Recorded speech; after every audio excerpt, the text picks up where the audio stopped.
Hey guys, it's Monday evening. It's January 14th. Man, the month is going quick. Um, I apologize to you. You can hear me sniffling. I don't have a cocaine problem. I have a bit of a cold, so I didn't leave a video yesterday. I apologize. Um, to those of you that have been following me, you may know I have asthma, and when I get a small cold, it blows up my asthma. I can't breathe. So yesterday, Sunday, uh, just laid around with the kids. Snowy day here.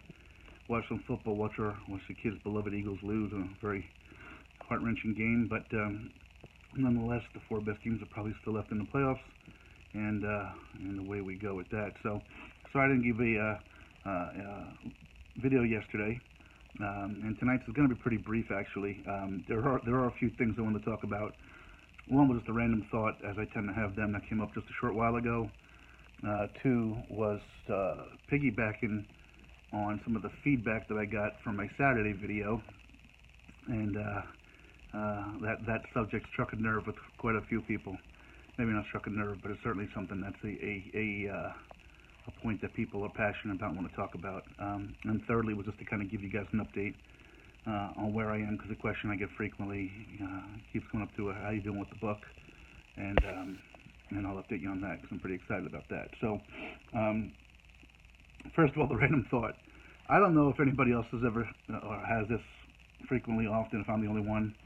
Um, but I showered earlier today, and I went into my dresser and I pulled out a shirt that I didn't even know I had in my wardrobe. And it dawned on me. I wondered how many people. First I said, well, probably guys probably do that, right? They get a shirt for a gift or something, put it in, never wear it. We probably wear the same 3 or 4 or 5 things week after week after week. Then I thought about women out there, and what I see on TV, and some of the ones that have been in my life that have closets full of stuff, and I'm sure they buy things with intent to wear it, or intent to wear it if they lose 5 pounds or whatever, and forget they even have it. So it was just really weird, just a random thought. I reached in my drawer, pulled out a shirt, and pulled one out, and said, I don't even, this is mine? I really thought someone placed it in there in error. I don't know who would do that, but anyway, alas, it's mine. But I can't recall for the life of me when or how I bought it, or where I bought it. Anyway, so that's just a silly random thought. The other thing, forgive me when I catch my breath a minute. The other thing that I wanted to talk about just before giving you an update on me was the conversation or the video that I left on Saturday. I talked about a very hot topic in our country right now, which is the building of the wall, and whether we should or shouldn't, and so sometimes I get distracted in these videos, and I don't necessarily express myself quite the way I intend to. Sometimes I rush, and other times I get distracted, as you all know. I get that pointed out to me all the time. Something shiny goes by, and it goes Jim. But this one I got a few comments on, but one in particular struck me, and it's from somebody that I love, truly love. I had met them before the journey, and one of the nice things for me, taking this journey, was seeing parts of the country I had never seen before. I had never really been out west, but to California a couple of times. I never had done the Texas, Arizona, New Mexico states, which I did on this journey, and is the predominant area they're talking about covering with this wall. And not only do I love and respect her, but her son happens to be a former border patrol agent. Is that the right term? I don't know. And is now working with a task force in a major city, bringing down high-end criminals. And I believe to date he's responsible, his group is responsible, his task force, for bringing down upwards over 100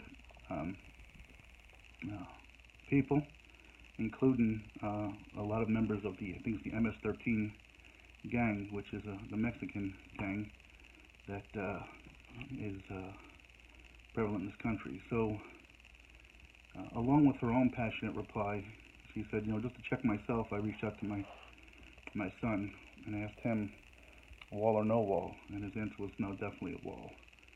So here's kind of what I wanted to say about that, and what I kind of wanted to get across as a point uh, on Saturday.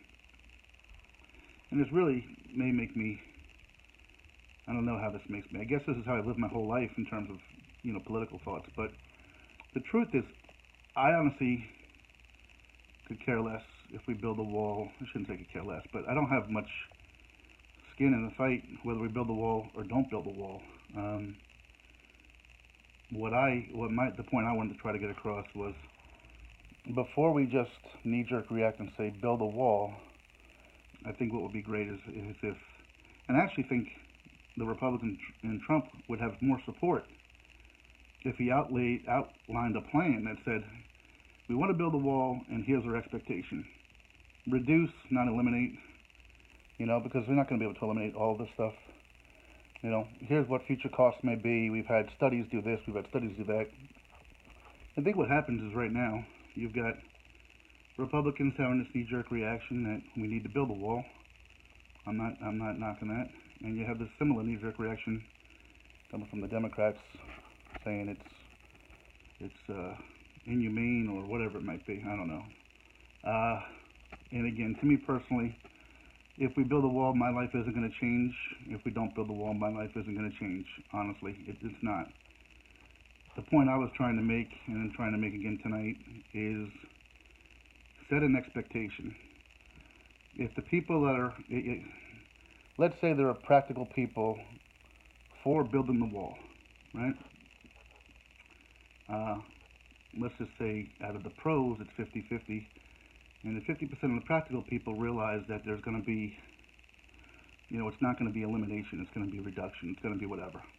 But those 50% of the impractical people, the ones that just go, yeah, we need a wall, if they understood and had everything lined out for them, they may have a different opinion, right? And conversely, that same thing works for the Democrats, right? The Democrats, no wall, right?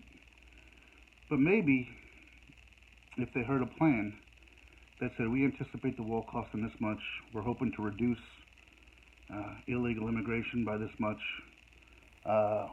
we anticipate it'll create X amount of jobs, and we'll need to maintain it, and the cost of maintaining it would be this and this, but we plan on paying for it in this manner. I think there would be a whole lot more people opposed to the wall to go, maybe it'll work. I don't know.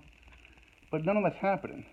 To the best of my knowledge, again, I'm not up on politics, but I really don't think that's happening on either side. So that was kind of my point. If you just say we need a wall and let's get our pitchforks and go kill Frankenstein and slaughter the monster and fight him, whatever it might be. It's kind of a mob mentality, right? We need a wall, let's all rally around that, and let's get rid of all of the stuff. If you put perspective on it and say, it probably isn't going to get rid of everything. There's probably going to be some flaws in the system. There's probably a likelihood that sometime in the next 8 to 12 years, there's not going to be a Republican-controlled Congress or president. So if somebody from the other party turns around and they run on the idea of knocking down the wall. I mean, how much are we going to do with this, These are the things I think that we would all be better off talking, discussing, and outlining now. So that was kind of my point with that. So, again, feel free to share your feedback. I do enjoy it, and I do want to share your thoughts because mine aren't, any more right than anybody else's. So I can't do it unless you guys reach out to me. Getting on to some updates. I saw something tonight. My work schedule is I'm off Sundays and Mondays, so I get to see some regular TV on a Monday. Still not feeling well today. I got to watch my Dr. Phil episode, but right behind him is the Ellen Show. And they had a preview, and I thought it was the cutest thing. But they always say out of the mouths of babes. And sometimes, let me lower this here, because I don't have TV in the background. Sometimes out of the mouths of babes, they say, right? Well, I think she may have them on Zoom. There's these two little kids. One happens to be named Landon, my son's name. And, but they're little geography experts. But Ellen said to the one little boy, what advice would you give him? And you could tell he's heard it from his parents, but it was so adorable yet so true. And again, to hear from a little, I don't know how old he is, 5, 6-year-old kid. He says, rule number 1, have fun. Rule number 2, remember rule number 1. And I myself get caught up in that and forgetting that sometimes. And really, that's a rule that shouldn't just be for kids. We do have responsibilities as we grow older, but I think if we always remember to keep things in perspective and have fun, life might just be a little bit better off for all of us. But an update on me and the book. So work is finally settled down. It's not there yet. My office staff, which was just me, I need to hire somebody still as what we call a DSR, but my assistant manager's in and getting trained. But I've really been losing it. I asked my bosses for some help, so my boss is actually flying in to cover the morning shift for me tomorrow, next couple of days. So what that means is that I don't have to get up at 4 o'clock in the morning. I can go in at 8 or 9 and work until the evening hours, but that means I don't have to be in bed right now. And I'm getting, as I said, my goal is to have the book finished by January. I can tell you this, I've been writing for over 2 hours now this evening. Here's my computer. I've been writing for over 2 hours now this evening. Here's something that's wild. And, I'm sure I'm going to have somebody proofread the book for me or offer their thoughts on it. But I am still on just one day in 2 hours of writing. And I'm not typing slow. And I know that may seem crazy to go, Jim, what are you going to do? Write a 1,000-page book, nobody's going to read it. No, I don't know what I'm doing. I really don't in that regard. I know I'm trying to give as much content that I think the journey merits to the people, the stories, the lessons. And some days, in particular the first 3 or 4 weeks, there was a lot of that. So some days are going to be longer than others. This is one of those days. However, I'm just really excited. I love writing a book. I love reliving the moments. I love reaching out to the people and seeing if they have a question or things like that. I do. And I really do think the book is good. I can tell you this. I reread it as I go sometimes, maybe a chapter at a time. And I think it's pretty good. So hopefully you will as well. All right, so guys, take care. I love you. Have yourselves a great Monday night. Have yourself a great work week. Stay safe. Stay warm if you're cold like we are here. And we'll talk to you soon.